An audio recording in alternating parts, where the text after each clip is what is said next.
What's going on YouTube? JTsborn here, and welcome back to another edition of my DC comic reviews. And in this video, we're talking about Titans issue number 11. This one is written by Tom Taylor with the artwork done by Lucas Myers, and Adriana Lucas does the colors. So this one is kind of a strange one in some ways. I mean, it's not like super bizarre or anything, but it was kind of like not really the issue I was really expecting it to be based on the ending to the previous one with the whole Raven and the Dark-Winged Queen. Now we have like absolute power and stuff kind of creeping into this, and it feels like it's going to kind of take over for this book and that, and I feel like the Raven stuff's going to either be rushed before Absolute Power or kind of pushed after Absolute Power. So I'm not exactly sure what direction it's going to go in first, but we shall see. So anyway, so the issue opens up with this girl who wanted to become a Titan. Lucas Meyer artwork, by the way, absolutely incredible. It looks stunning. So this girl trains her whole body.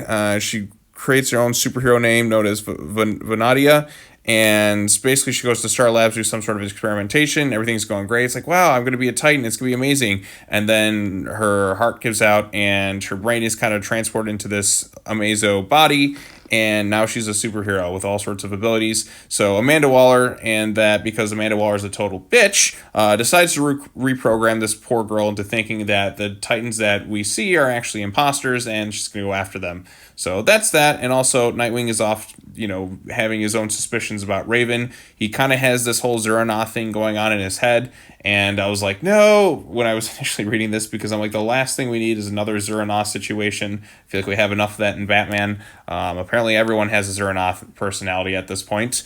But yeah, so at least he's growing suspicious and actually coming across a little bit smarter here. But man, I love the artwork right here. Look, Lucas's artwork is just spectacular. I'm glad that, he's been tasked with drawing this book. So we got that going on there. The Titans Tower is attacked by this Amazo robot type girl who thinks, like I said, these are the fake Titans, and obviously she wants to be a Titan. And eventually she kind of hurts Raven at one point, and the demon Raven has to go to her own little realm and grab her staff because she's not ready for her generals to be defeated. I will not allow harm to come to my Titans. So planting the seeds that, the evil half of her is ultimately going to maybe turn good because she actually grows to care for the Titans and all that. And then we have this Amazo creature or girl or whatever fighting the Titans, which will pick up in the next thing. And I guess that's helping to set the stage more for Absolute Power because, Amanda Waller has to be in all this stuff. So, yeah, I hope they don't really rush the Raven Demon Queen stuff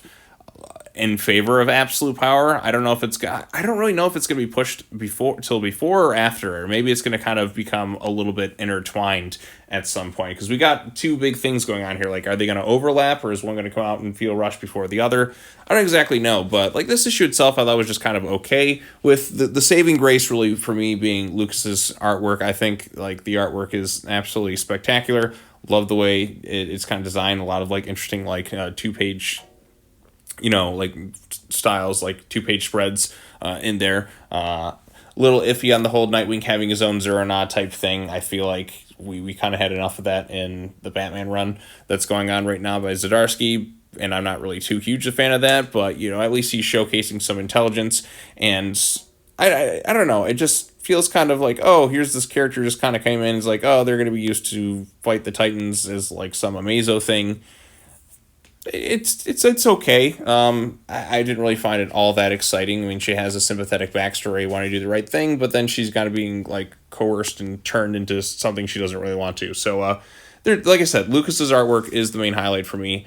The stuff I'm most intrigued by is the Raven stuff, and yeah, it's stuff we've kind of seen before with Evil Raven, Trigon, and that. But I mean, I'm totally on board with Evil Raven just taking over at this point. So yeah, nothing like wow or overly exciting, but it's an okay issue. It's nothing like terrible or anything like that. It's just fine, I suppose, but with some really terrific artwork. So yeah, that's my thoughts on Titans issue number 11. What did you think of this book? Did you like it? Did you dislike it? Post your comments down below. Be sure to like this video, share it with your friends, subscribe to the channel for more content, all that other fun stuff. I got one more DC comic review I'm going to try and pump out for today, and I think I'll be all caught up, and wow, actually getting these out like rather quickly. It feels kind of nice. So yep, that's all I have to say. As always, take care now. Bye-bye then, and I'll see you all in the next video. Peace out.